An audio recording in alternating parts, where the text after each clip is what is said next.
The faceless ones.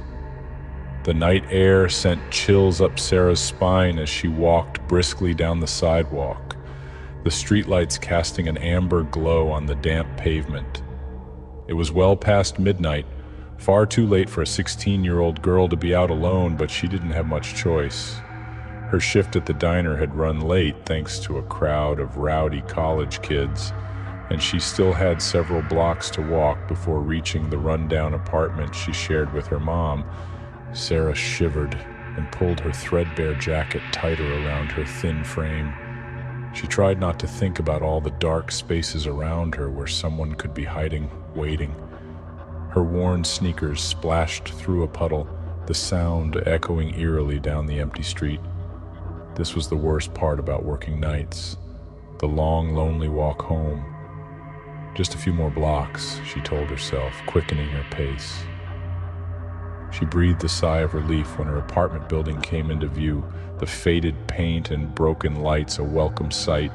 Digging for her key, she hurried inside and took the stairs two at a time, eager to be behind a locked door. Home at last, she thought, shutting the world out behind her.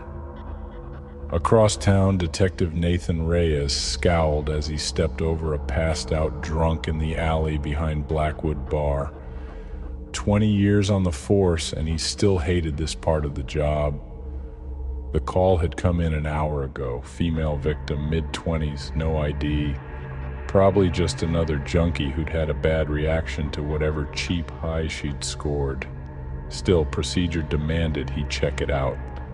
Flashing his badge at the bouncer, Nathan made his way among the throbbing music and gyrating bodies.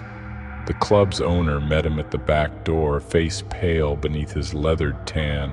"She's back here. One of my bartenders found her when he took the trash out." Nathan steeled himself as he followed the man down the alley. The scene that awaited him was sadly familiar. Girls sprawled awkwardly behind the dumpster, arms marked with track lines, syringe nearby.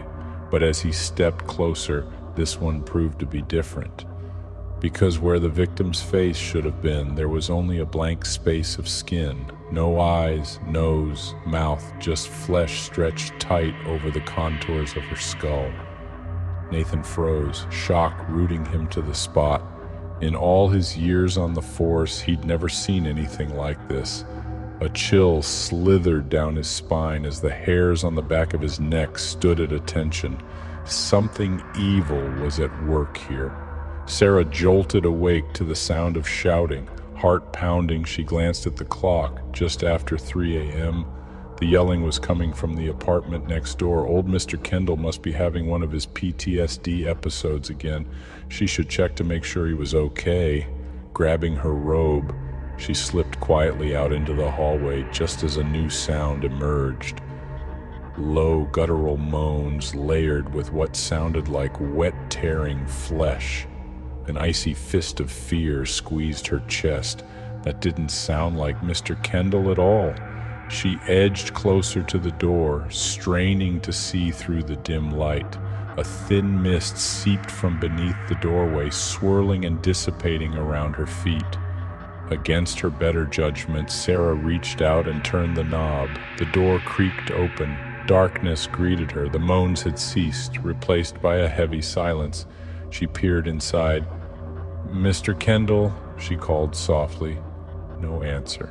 She stepped forward, her eyes slowly adjusting, widening at the nightmarish scene revealed before her. Blood was everywhere, on the walls, the furniture, dripping from the motionless body sagging in the far corner. But it was the thing hunched over Mr. Kendall's remains that sent Sarah reeling back in horror. Glaring red eyes flashed in her direction, a bloodied maw opening to unleash an otherworldly shriek.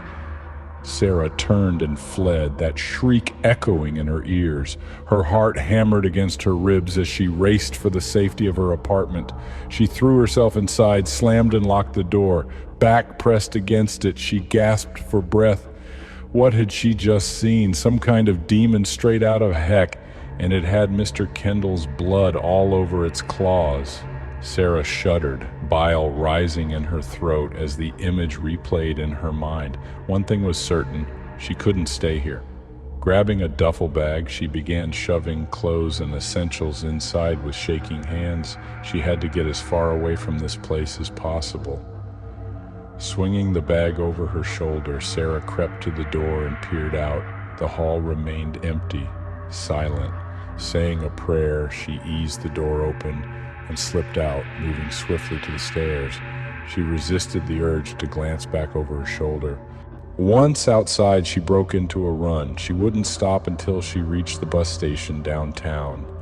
They had overnight buses to just about anywhere.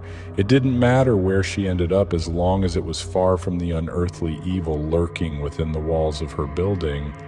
As Sarah fled into the night, the thing from the blackness watched her from the apartment window and smiled. Nathan downed the last bitter dregs of his coffee as he exited the morgue. After examining the faceless victim, the coroner had confirmed his worst fears. The woman's facial features hadn't been cut or torn away. They had never formed in the first place. Nathan loosened his tie as he climbed behind the wheel of his car, mind racing. He'd come across plenty of twisted killers over the years, but nothing like this. This level of deformity went beyond the human realm. He just turned the key in the ignition when his radio crackled to life. Dispatch relayed a new call. Reports of screams and noises coming from an apartment building downtown. Units on the scene confirmed signs of violence in a vacant apartment. Nathan tensed as chilling details emerged. An elderly tenant was missing, the walls of his unit soaked in blood. Even more troubling were the accounts of a young witness who'd fled the scene in terror. She'd babbled about seeing a demonic entity feasting on the old man's remains. Nathan's gut lurched. He requested the address, then hit the lights and sirens, weaving urgently through the empty streets. This was no coincidence. Whatever evil had created the faceless woman had now claimed a second victim. There was a dangerous predator on the loose in his city, and it was his job to hunt it down before the body count grew. Sarah huddled under the harsh fluorescent lights of the bus station, a cup of vending machine coffee clutched in her shaking hands. She kept envisioning Mr. Kendall's mangled corpse and that thing crouched over him. Bile rose in her throat. An excessively loud group passed by, jolting Sarah from her waking nightmare. She glanced up sharply, half expecting to see those glowing red eyes peering from the darkness. Instead, she found herself looking into a pair of gentle brown ones, eyes that crinkled at the corners as the woman holding her gaze offered a sympathetic smile. Sarah's attention shifted to the two teenagers flanking the woman, a boy and girl, both sporting messy dark hair and matching grins. The boy lugged an overstuffed duffel while the girl clung to her stuffed bunny. "Rough night, sweetie?" The woman's voice was warm, soothing. Sarah managed a weak nod. "Looks like you could use an ear. I'm Maya, and these two rapscallions are Luis and Sophia." Sarah hesitated. She needed to keep a low profile, avoid any witnesses. Yet something in the woman's demeanor had her confessing the whole grim tale. Maya listened intently, brow furrowed in concern. "That sounds terrifying. Thank goodness you made it out safely." She glanced around the nearly deserted station. "Are you here alone?" Sarah nodded again. Maya studied her a moment, then seemed to come to a decision. "Why don't you come with us? We got a long journey ahead to my sister's place upstate. Could use an extra travel buddy." Sarah wavered. She barely knew these people. But the bus station left her too exposed. At least on the move, she'd be harder to track. And there was something so disarming about Maya. Before she even realized what she was doing, Sarah heard herself agreeing. Maya smiled and linked their arms. "Perfect! Our bus leaves in 10 minutes. Let's get tickets." As the group headed off, none noticed the dark figure watching from the shadows. It tracked them to the bus, faceless gaze intent on Sarah's slender form. Then, with a swirl of its trench coat, it was gone. Nathan surveyed the blood-spattered apartment, jaw clenched. The scene matched the girl's description perfectly. What the heck had gone down here tonight?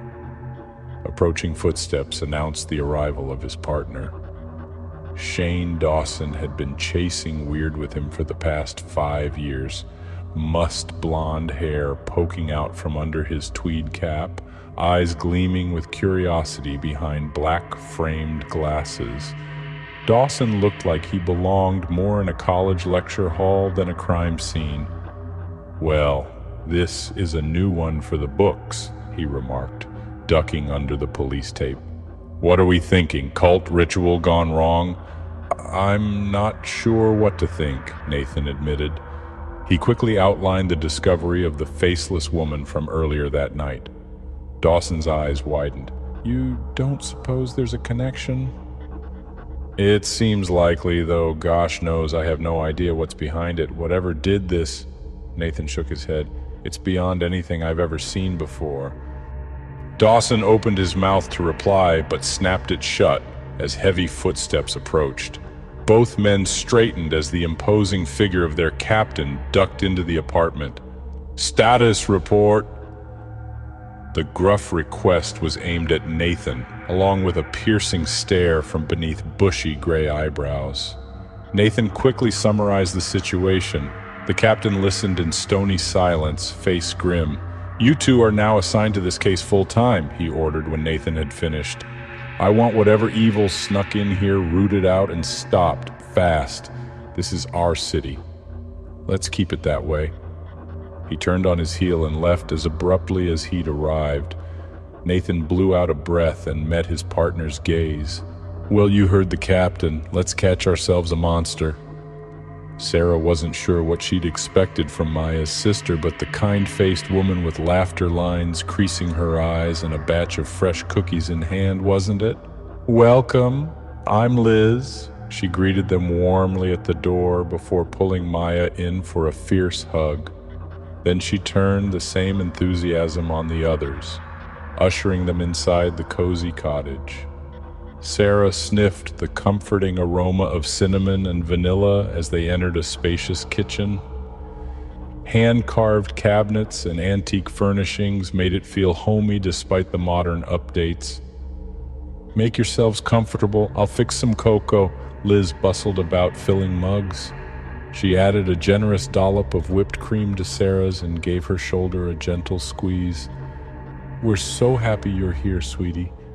Mi casa es su casa." Sarah managed a small smile in return. There was something so wholesome about this place, it eased the lingering tension in her bones. Maybe she could stay here for a while, just until this whole nightmare back home blew over. She wandered into the living room, admiring Liz's eclectic decor. A cozy reading nook housed floor-to-ceiling bookshelves brimming with well-loved tomes. The shelves framed a bay window overlooking moon-bathed woods. Outside, the night beckoned. Sarah felt that familiar itch to explore, to venture into the unknown. Back home, nighttime walks had become her solace from her mom's negligent behavior and the stress of barely scraping by. Out here, there were no demons, no faceless monsters, just freedom. Setting down her mug, she slipped out the front door while the others chatted. The crisp air filled her lungs as she strolled down a winding path into the trees. Darkness enveloped her, but for once it felt more friend than foe. A hooting owl and rustling leaves were her only companions. Sarah kept walking, enjoying the solitude. She considered how easily she could disappear into these woods, live off the land. Her thoughts scattered as she sensed a new presence. The fine hairs on her neck prickled. She whirled, searching the shadows between the trees. "Hello?" she called out uneasily. "Anyone there?" Only silence answered. Sarah backed slowly down the trail, keeping her eyes trained on the woods. Her pulse quickened. She spun and raced for the house. Inside, she slammed and locked the door, heart hammering. Through the window, she thought she glimpsed 2 pinpoints of red glowing in the darkness before vanishing. Unease curdled in her stomach. Had it followed her here? Was nowhere safe? Nathan sat hunched over his desk, reviewing the sparse case notes for what felt like the 100th time. 48 hours had passed with no breaks in the case. No one matching the girl's vague description had surfaced. He and Dawson had visited morgues and hospitals across the county, but turned up 0 victims with missing facial features. Even checking missing persons and vagrants yielded nothing useful. This thing had seemingly appeared from nowhere to claim 2 victims before vanishing just as mysteriously. Leaning back in his chair, he surveyed the busy bullpen. Phones rang, fingers clacked over keyboards, cops bantered and complained. But beneath the surface lurked a simmering unease over these bizarre murders. Murders that didn't fit any known MO. Nathan sighed, rolling his stiff shoulders. His mind kept drifting back to the girl who'd escaped. Her frightened eyes haunted him. She'd narrowly avoided being the next victim, he was sure of it. And she was still out there somewhere, alone and on the run. He had to find her before the killer did. A commotion erupted near the entrance as a woman shoved her way past protesting officers. Nathan was on his feet instantly, moving to intercept her. Taking in the woman's disheveled appearance and frantic energy, he attempted to steer her back towards the door. "Ma'am, I'm going to have to ask you to leave. This is a restricted area." "You don't understand!" She clutched at him desperately. "I saw it, the faceless demon. It took my baby." Nathan froze. In his periphery, he saw Dawson snap to attention. Gently grasping the woman's shoulders, he met her wild gaze. "When did this happen?" "Just over an hour ago." Her voice trembled on the edge of hysteria. "I was walking home from work. I looked down an alley and it was crouched over my son's body." She dissolved into gasping sobs. Nathan's mind raced. They had a fresh scene. Maybe this time the creature had slipped up and left them something to go on. "Show us," he urged. "We'll stop this thing, but we need your help." The woman nodded shakily. As she moved toward the doors, Nathan signaled Dawson and several uniformed officers. This ended tonight. The woman led them several blocks to a nondescript alley, but her child's corpse was nowhere to be found. Nathan whirled on her. "Is this some kind of sick joke?" She blinked in bewilderment at the empty space. "No, this is where it happened. My boy was right there." Her eyes desperately sought his. "You have to believe me." Nathan took in her stunned expression with growing dread. Either she was a shockingly convincing liar, or whatever they were hunting had snatched her son's body and vanished without a trace. His guts twisted. Just what the heck were they up against? Over the next several days, Sarah slowly began to relax and trust in the safety of her new surroundings. No more ominous encounters occurred, and her memories of that awful night drifted further away. She fell into an easy rhythm with Liz and the others. Liz never pried about her past, simply expressing how nice it was to have the company. Sarah enjoyed meandering walks through the sun-dappled woods by day and reading by the fire at night. For the first time she could remember, her days were full of laughter and light. The faceless demon, if it had ever been real at all, felt lifetimes away. On her meanderings, she stumbled upon a ramshackle cabin buried deep in the woods. It sat in a gloomy clearing, boarded up and neglected, but beneath the grime, Sarah glimpsed potential, a place just for her. That evening after dinner, she shared her discovery with Liz. To her relief, Liz smiled and offered Sarah the old cabin rent-free. The next day, they packed supplies and set to work making it livable. With the windows cleaned, fresh linens on the bed, and wildflowers on the table, it already felt like home. Over the following weeks, Sarah spent more and more time at the secluded cabin. There she could practice her writing and sketching, sing at the top of her lungs, dance wildly without judgment, just be. On one exceptionally clear night, she decided to sleep under the stars.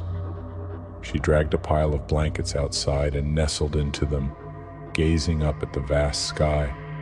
A meteor blazed overhead. Her eyelids grew heavy.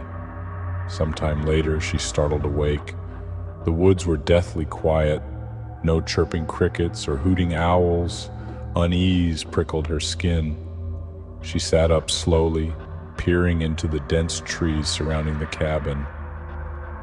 As her eyes adjusted, she made out a pale figure, standing unnaturally still among the shadows. Sarah blinked hard, heart in her throat. When she looked again, it was closer, a pale oval face catching the moonlight. Sarah leaped up, pulse racing. The blankets tangled around her legs as she scrambled back toward the cabin. She ripped open the door, unable to tear her eyes from the advancing figure. It paused at the edge of the tree line, regarding her with a faint tilt of its head. In the shadows, she couldn't make out its features, but a bone-deep instinct screamed that this was no ordinary human. Sarah fumbled for the light switch, flooding the cabin with brightness. When she turned back, the figure was gone. The woods were silent once more. Shaken, Sarah collapsed onto the bed and tucked the blankets tightly around herself. Sleep eluded her as she strained to hear any sound out of place. But morning came without further incident. In the light of day, she wondered if it had been some remnant of a dream or figment of an overactive imagination. Still, she took to sleeping inside with the door locked. The woods no longer felt so welcoming. A week passed without any recurrence of the figure. Sarah began to doubt what she'd seen. But then, one evening as she washed dishes after dinner, the hairs on her arms prickled. She glanced up to see a face peering in through the window, pale and oval, devoid of any features. Sarah shrieked and dropped the plate in her hands. When she looked again, nothing was there, but now she was certain. The faceless demon had found her. Hands shaking violently, Sarah grabbed her bag and fled the cabin. She had to get help. Bursting from the trees, she ran full tilt for Liz's house, only to stop short in bewilderment and dread.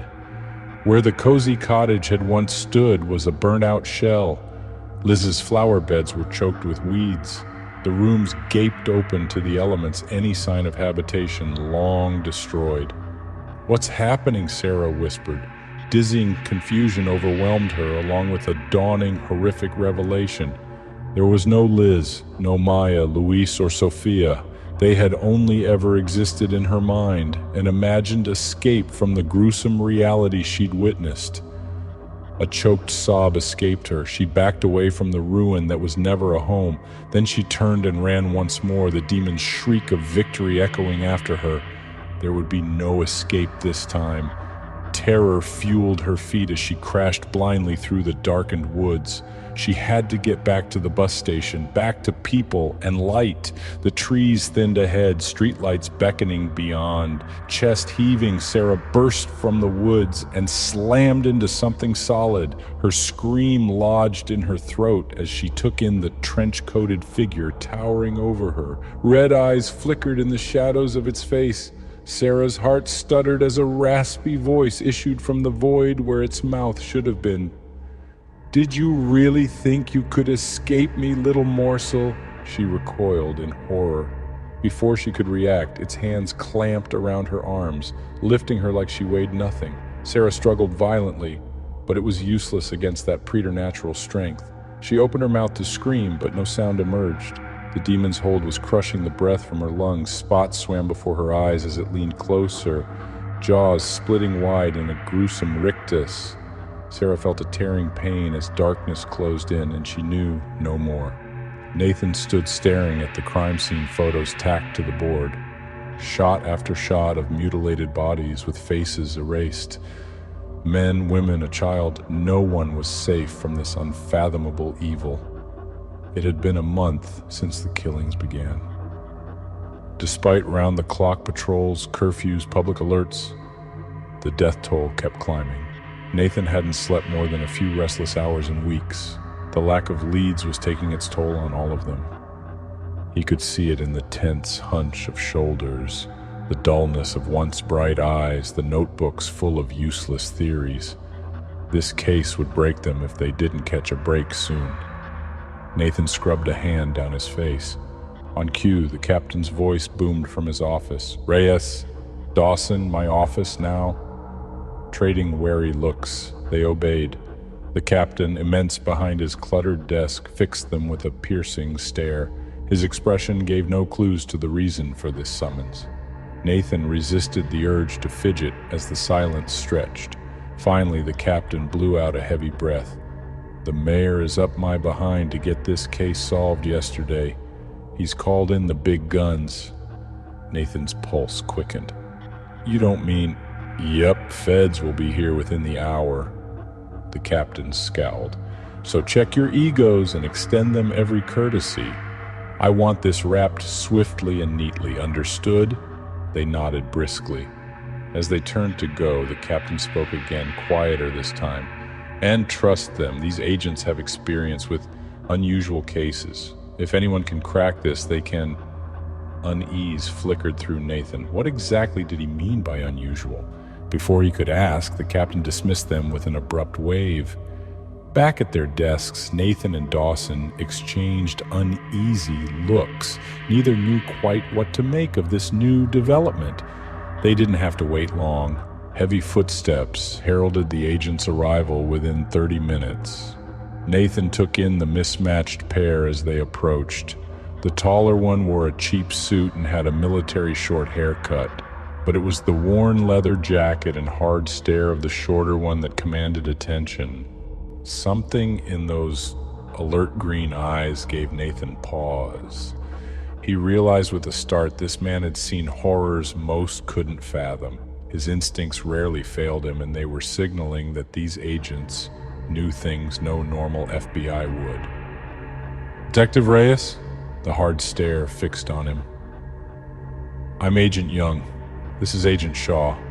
We need to see all your case files and talk to any witnesses." For the first time since this nightmare started, Nathan felt a glimmer of hope. Wordlessly, he led them to the conference room where everything had been set up. Maybe finally, some light could be shed on this darkness after all. As the agents reviewed the files, Nathan studied them discreetly. He noted the way they leaned together to confer in hushed tones, their subtle signals and nudges, partners in every sense. He wondered what bonded them so deeply. What had they seen together? Agent Shaw straightened abruptly, gaze intense. "The girl, the one who got away, have you located her yet?" Nathan shook his head. "We've tried, but she disappeared that night. Never turned up at local hospitals or shelters. I'm afraid she's vanished." Shaw's jaw tightened. "We need to find her. She's the only living witness."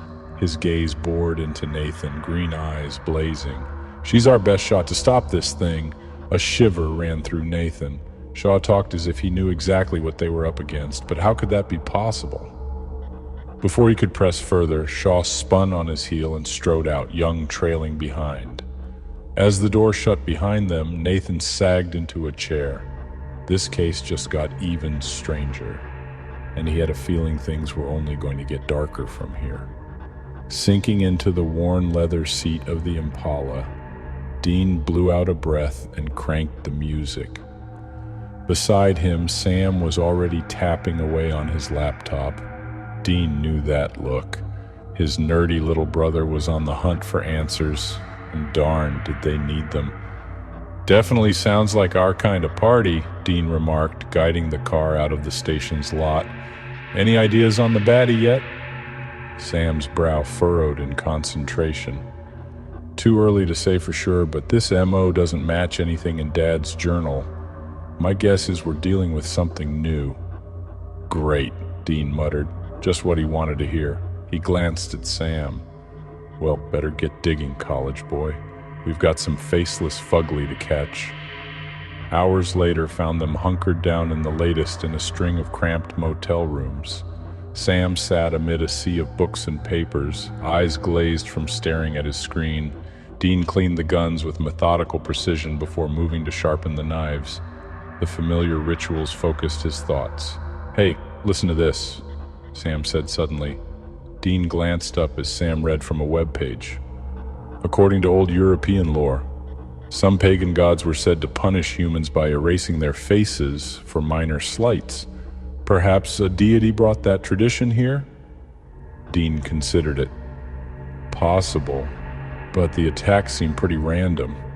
Men, women, an innocent kid. If this thing is targeting wrongdoers, it's got a twisted sense of justice. Sam sighed. "Yeah, you're right, this MO doesn't really fit." He resumed clicking and scanning. Watching his brother, Dean was reminded painfully of all the hours Dad had spent alone exactly like this, obsessively searching for the yellow-eyed demon. He couldn't let Sam go down the same endless rabbit hole. Not this time. "Get some rest," he said gruffly. "We'll pick it up in the morning when those big brains of yours are fresh." Sam started to protest, but must have read the concern in Dean's eyes. Shutting his laptop, he scrubbed a hand down his face. "Yeah, okay. My vision's blurring anyway." He attempted a wan smile. "Maybe inspiration will strike after some shut-eye." Dean woke hours later to screaming. Heart racing, he grabbed his knife and lunged to the other bed. Sam thrashed in the grip of a nightmare, cries ragged. Dean immediately began soothing him like he'd done after so many of Sam's childhood nightmares. "Shh, it's okay, I'm here, you're safe." At his touch, Sam stilled. He blinked groggily up at Dean, chest heaving. Dean kept a grounding hand on his shoulder. "The girl from the case," Sam gasped out. "I saw her, running in the dark. Something awful hunting her. Dean, I think she's still alive." Dean sucked in a breath. His little brother's freaky visions were rarely wrong. If Sam said the witness was out there, he believed it. They had to find her before the monster did. "Okay, we focus our search first thing, get some more rest." But Sam was already kicking free of the sheets, sleep forgotten. Dean hid a wry smile. Once that big brain got fixated on a problem, there was no slowing it down. They'd find this girl and take down the evil lurking in this town, together. Sarah drifted in darkness. Amorphous shapes and disjointed memories swirled just beyond her reach. She tried to grasp them, but they slipped away like smoke between her fingers. Was she dead, or locked in some nightmare realm? Either seemed plausible in this formless void. Gradually, details solidified from the chaos. She clung to them, the beeping of machines, antiseptic smells, hushed voices, a hospital, she realized, which meant she was still alive, at least for now. With great effort, Sarah pried her eyes open. Harsh lighting seared her vision. She became aware of an oxygen mask on her face, tubing attached to her arms. Turning her head, she made out a heart monitor chirping reassuringly. But how was she here? Her mind shied away from those last awful moments in the woods. Instead, she took stock of her condition. No missing limbs or agony that she could detect, but something felt off. Raising a leaden hand, she touched her face, or what was left of it. Thick bandages covered her from chin to forehead. Her exploring fingers found only indentations where her nostrils, eyes, and mouth should be. A strangled sound escaped her. The phantom pains hit, then fire licking her nerve endings as skin and muscle were stripped away. Sarah thrashed against the memory, heart monitor spiking wildly. Running footsteps preceded a nurse rushing in. She checked Sarah's vitals and administered a sedative. As darkness encroached again, Sarah heard her murmur, "Poor thing, she'll wish she never woke up once she understands." Despite the medication dragging her under, one thought pierced through. The nurse was right. Death would have been a mercy compared to this. Sarah's last tear slipped free as oblivion took her. The next time Sarah woke, it was to lowered voices nearby. She kept her eyes closed and listened. We had to remove what remained of her facial tissue. A man's voice, serious but not unkind. too damaged to salvage. Our reconstructive surgeon did his best, but extensive rehabilitation will be needed. And her mental state, this from a gruffer voice. Hard to say until she fully regains consciousness. The trauma was severe. We'll need to monitor for PTSD and suicidal thoughts. Her life is forever altered. The voices faded as their footsteps retreated down the hall. Sarah clenched her fist around the thin hospital sheets, so she was doomed to live as a monster, a freak. Rage simmered within, directed at the demon who'd done this and the world at large. She was now an outcast, doomed to lurk at the edges of society. Even if they caught the thing that hurt her, it wouldn't undo her wretched fate. She had no family who might stand by her. Her own mother hadn't noticed her absence in weeks. No, Sarah was utterly alone. As she spiraled down into despair, the door creaked open. Sarah went rigid, keeping her face turned away. She couldn't bear to see the disgust or morbid fascination in whatever nurse or doctor had come to gawk at the ruined girl, but the voice that greeted her was neither. "Sarah, my name's Sam." The voice was gentle. "I know you've been through heck. I'm so sorry." Sarah slowly turned her head. Two men stood by her bedside, the compassionate speaker and a tough-looking guy in a leather jacket. "Cops?" She frowned in confusion. The one called Sam followed her gaze. "Oh, we're not police. We're special agents investigating the attacks." His eyes were kind but sharply intelligent. "We've been looking for you." Sarah's breath caught. These strangers had cared enough to seek her out? She gestured weakly to the bandages concealing her now grotesque face. Sam's gaze softened further. "What happened doesn't change anything. You're still you, and we want to help if you'll let us."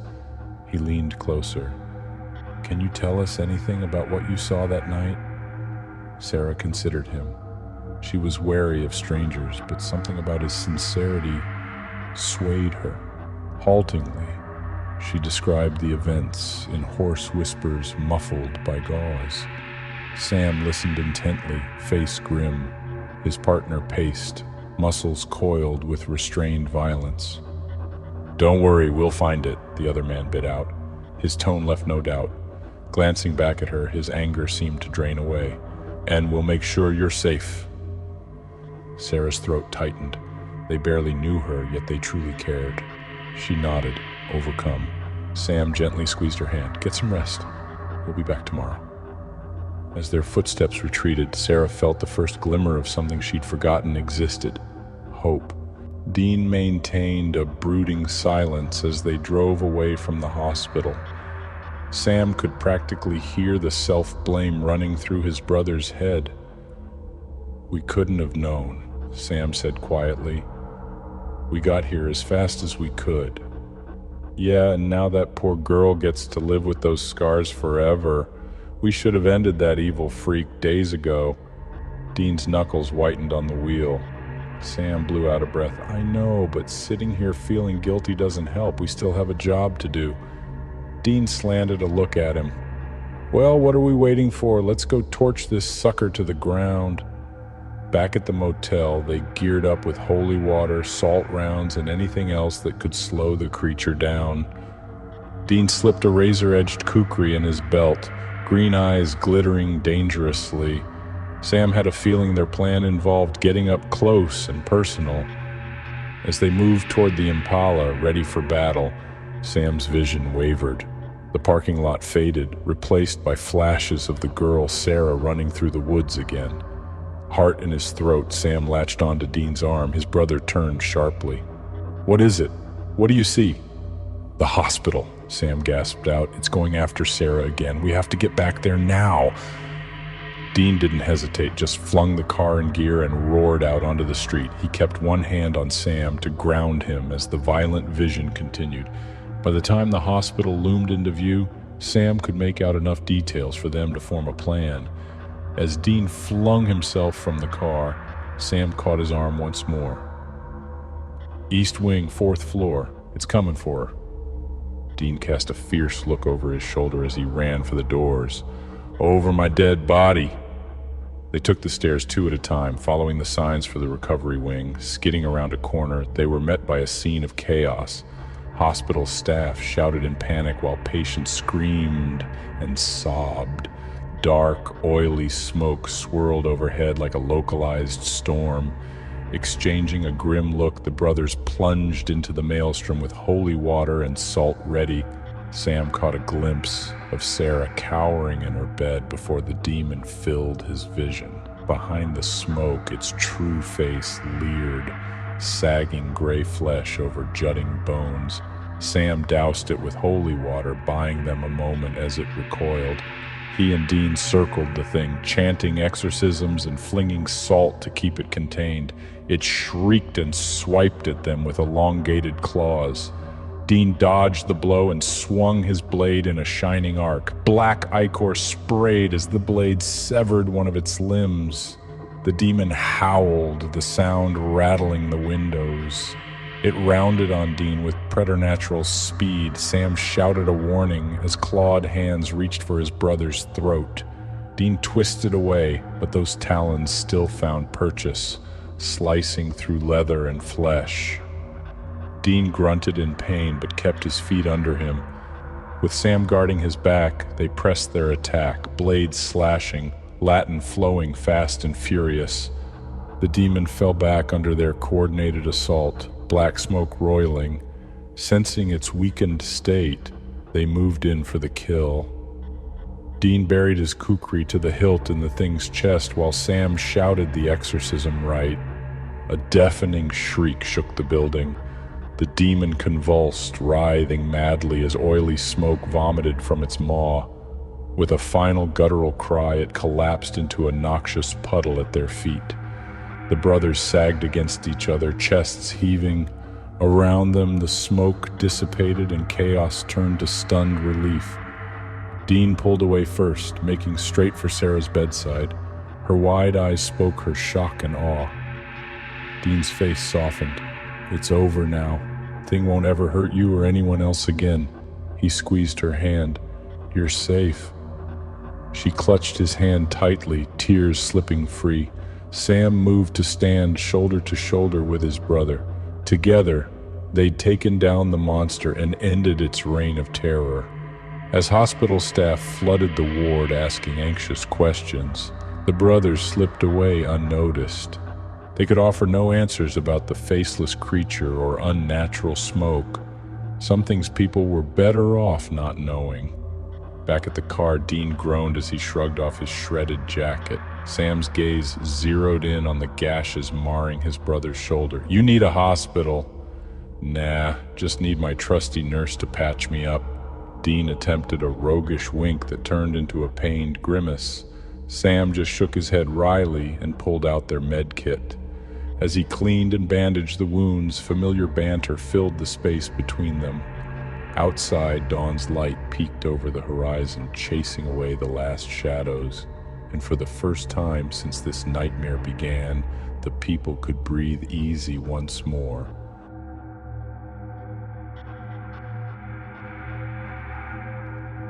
Please like, share, and subscribe for more creepy tales from the netherworld. Thanks for your support. Until next time, sweet dreams.